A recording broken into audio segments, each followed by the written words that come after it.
Good afternoon. Good run at it today. We're in full pads, coming off our NCAA mandated day off yesterday. Had good energy. I think some guys are starting to make moves, and this is always, to me, in season, coaches always talk about make your biggest improvement between week 1 and week 2.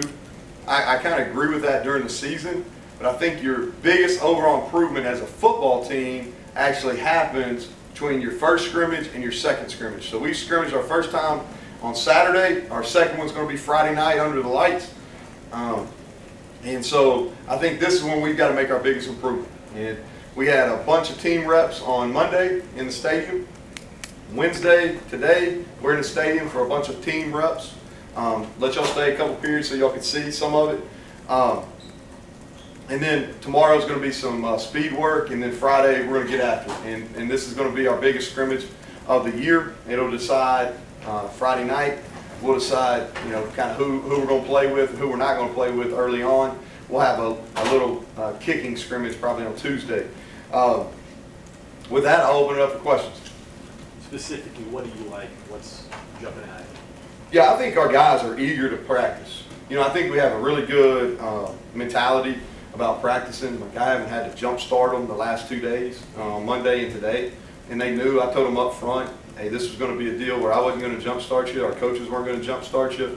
That you had to. I told them, hey, it's bring your own juice today, and they knew Monday and they knew today we were going to be long practices.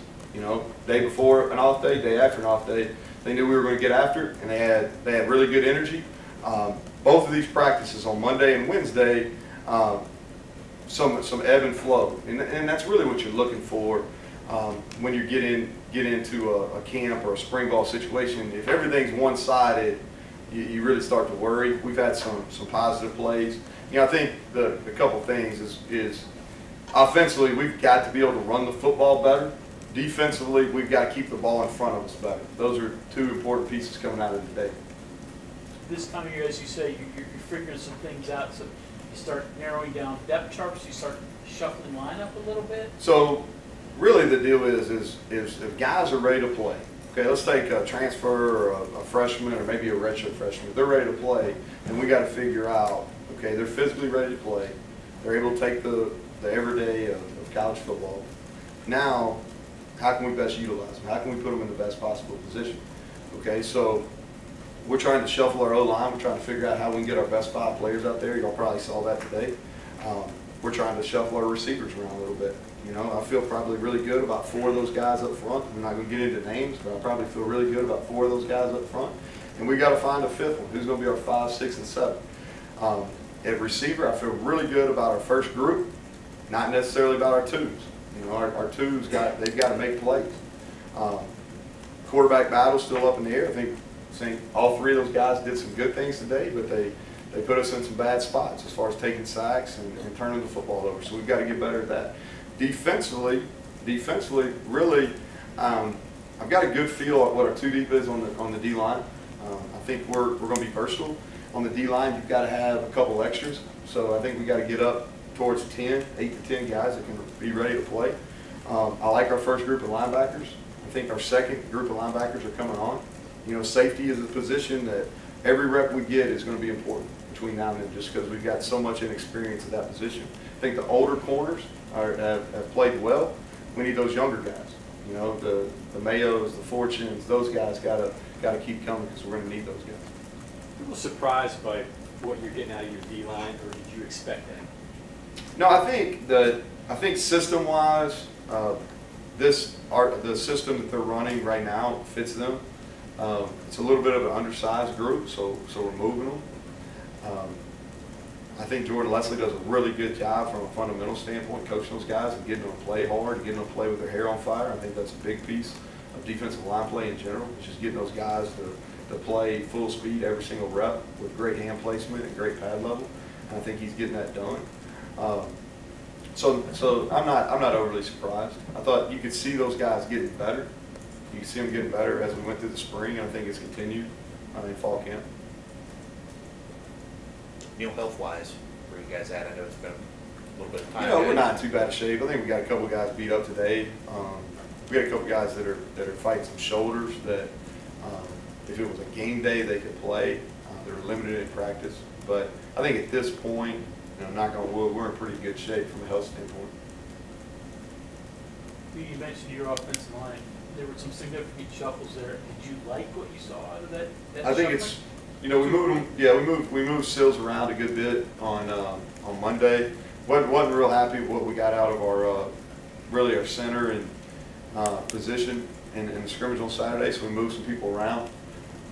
John Hughes is a guy that's making a move, so we're trying to get him some more reps. Sills is a guy that we feel like is versatile. We could play him at any spot, really, center guard or tackle. So Monday, we moved him around, had some positive results. Today, I think it was a little bit of a mixed bag, so I'll have to watch the film for sure. You have positions on offense and defense that have body types that maybe don't match what was here before. How do you, especially on defense, I guess, but how do you make that work? Is it just for the time being, or are you trying to get? You talking about body types? Yeah, just. I mean, if really the only thing that when on the transfer, you're asking about from a 3-4 to. I mean, I'm just curious, like personnel-wise. Yeah, I think the one spot that you don't, that wasn't necessarily in the defense last year was that bandit position, that hybrid outside linebacker, a guy that can rush off the edge and drive and play in coverage. I think that was probably the one position that we're trying to figure out defensively. If you look at it, Taj Austin is a true 5 technique. They didn't really play with a 5 technique in the past. Somebody that was a true defensive end. So Taj Austin came in as a signee, and then Reuben Jones is that as well. And we slimmed down Pooler to get him to be a 5 technique as well. So really, from a fit standpoint, as far as defensively, the only one that we're trying to create is probably a bandit that wasn't on the roster before. Would it be maybe the only one on offense being that S-back or the how you use the tight end or whatever? Yeah, well, if we had everybody healthy right now at the tight end position, we'd be okay. They had good bodies here. I think from Logan Timmons is a guy that's put on weight. We brought in Knipper to play that S-back, but that's probably the only one. We needed some length at receiver, so we were intentional about adding that. With the tight ends, 2 of them being in green for the majority of camp, might we see that S-back employed more early? Yeah, I think it's fair. Yeah, I think it's fair. Those guys got to continue to come on. We've in the scrimmage type situations, even today, I wanted to get those guys as many reps as we could because there's unknowns. Like Logan Timmons has not played a whole lot of football on the offensive side, been a really good special teams player, but hadn't had to play on offense. Knipper's new to the program, so I wanted to see how they can block in space, can they protect, can they do what we need out of that position. So yes, and Michael Laughlin is making steady improvements as well. Have you had the chance to see much from the new punter yet? Yeah, so he's hit some balls. Y'all saw him in warm-ups. He's the real deal. He's got to get accustomed to what our punt looks like and steps and all that kind of stuff. But he's really talented. He's been really good. He's eager. He's been a fun guy to be around, and he's as good at kicking the ball inside the 10 as anybody I've been around. Does Sills have a proclivity for snapping? I know it's a bigger body size than centers are, and Yeah, do it like. he said he played in high school, and played as a sophomore in high school. So we started doing. He had a couple loose snaps today. He probably played about half the time at center on Monday, and I usually remember the bad plays, and I don't remember having a bad snap on Monday. So we're just moving around. We're not sure exactly what like I said, we know who our top 4 guys are. Right? We're going to move those around, and then we got to figure out who our 5th guy is going to be. And who the 5th guy is going to be will determine where those other 4 guys play. And the Hughes kid coming over, I mean, he showed up ready to play, right? Hughes? Yeah. He had a really good summer. He's put on about 15 pounds over the summer. Strength was really good. He was well coached at junior college. I think that's a big benefit. He was well coached at Navarro Junior College. Yeah, what is down the myth of the benefit of left-footed punters? They're hard. Well, I'll say this, Mike. It's difficult to catch a left-footed punter unless you have one on your team. Okay, so because the trajectory of the ball and how the ball comes away from you is different. So that's the first thing, and it's a positive to have both the ability to have a right-footed and a left-footed. That adds some things to when you're preparing from a punt return standpoint. It creates some issues because your blocks could come from either side, all those type of things. Neal, what do you think of your punt kick return? So, kick return, I think we got some guys that are really natural. I like our ability at punt returner after the catch. We've got to do a better job giving them some space. I know you said it's still ongoing, but quarterback battle still up and down pretty much. Yeah, there were some we hit a bunch of deep balls today, but we're inaccurate with some underneath stuff. And so, and we've thrown the ball well on downfield shots. We've had some success in camp, and all three of those guys throw the deep ball pretty well. We've got some length on the outside, but we got to get more accurate underneath. Josh, can you tell, I guess, the differences in being 26 and Australian, I guess? I haven't been around him enough to know. He is a little older, but I haven't been around him enough. I can't talk about his maturity level, or give me a month or so, I'll figure him out. The fifth offensive lineman besides Hughes, I guess, who you're really looking at? Yeah, so Hughes, Barrett,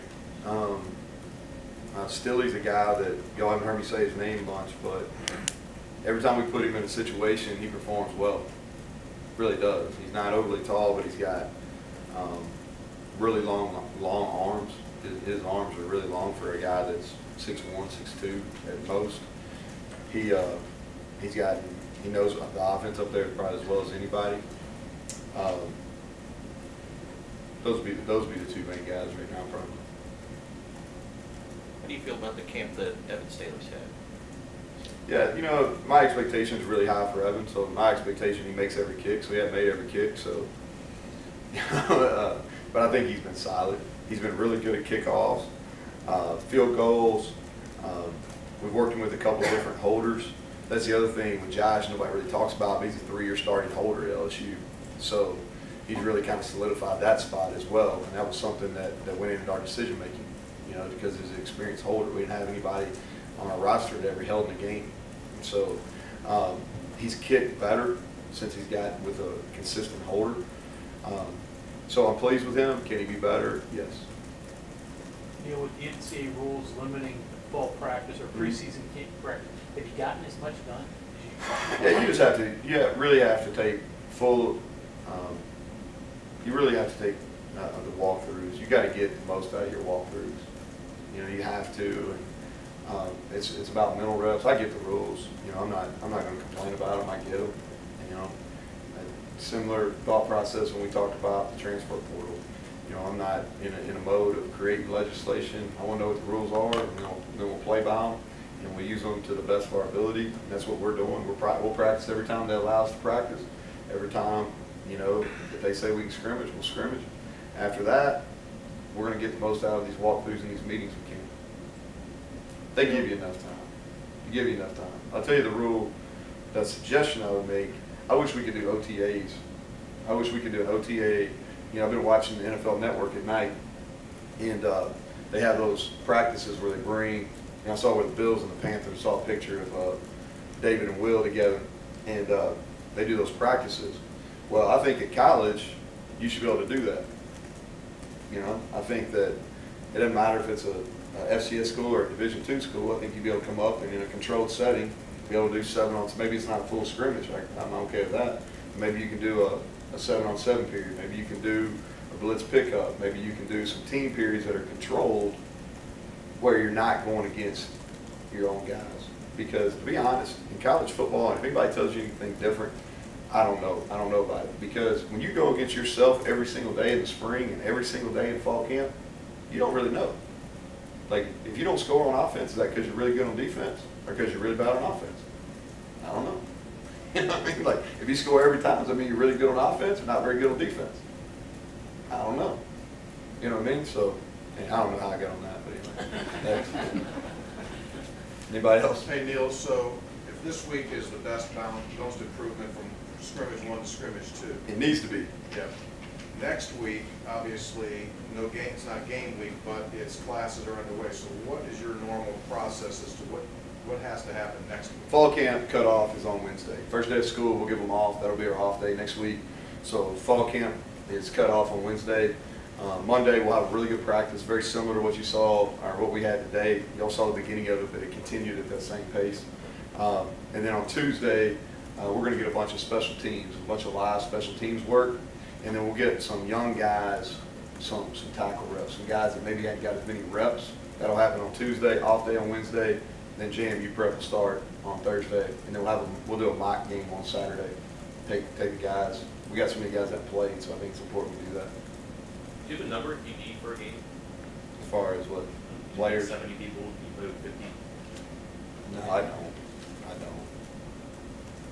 You mentioned Friday scrimmage being where you might start sorting some things out. Do you anticipate the quarterbacks are at a spot where you I think hope it's so. good? Yeah, I do. I hope so. Yeah, we're going to do a bunch of live work. I think this week is going to be a good indicator. Kind of how I do it is it's broken down in segments. So like you get through a segment, usually scrimmage at the end of that segment kind of sets where we're at. So we'll have the weekend to assess where we're at. So hopefully coming out of that, we'll have a good idea. What's Okay. the process Thanks, like in doing that, figuring out those guys, the meetings with the coaches, and you ever have You don't about disagreements? picking the quarterback? No, just in general, picking the guys that complain, the guys that. Yeah, so you go through and I go around the room and I'll say, hey, play tomorrow, give me your rotation, how you gonna play? All right, and I'll have my thoughts. We do a production grade every day. We do a plus minus effort grade every day. We do a production grade every day. So those are cumulative. We keep a running chart of them. And then you go by feel. As a coach, you're supposed to be a professional, so you should be a professional evaluator. Doesn't mean you get it right every time, but you should be pretty good at it. And so we go around and figure that out. From there we go to, okay, we get 70 on our travel roster. What's that look like? And then the next piece of that, which I think somebody asked the other day, is you go and you got to figure out how you're going to use those four. If you say, hey, player A needs a red shirt, then you go about figuring out, okay, is he a guy that we need to try to get into 4 games this year? And if that is a guy, then we got to figure out that process, because that's not just, hey, you go play the first 4 games. There's a science to that. So anyway, thank y'all. Appreciate it.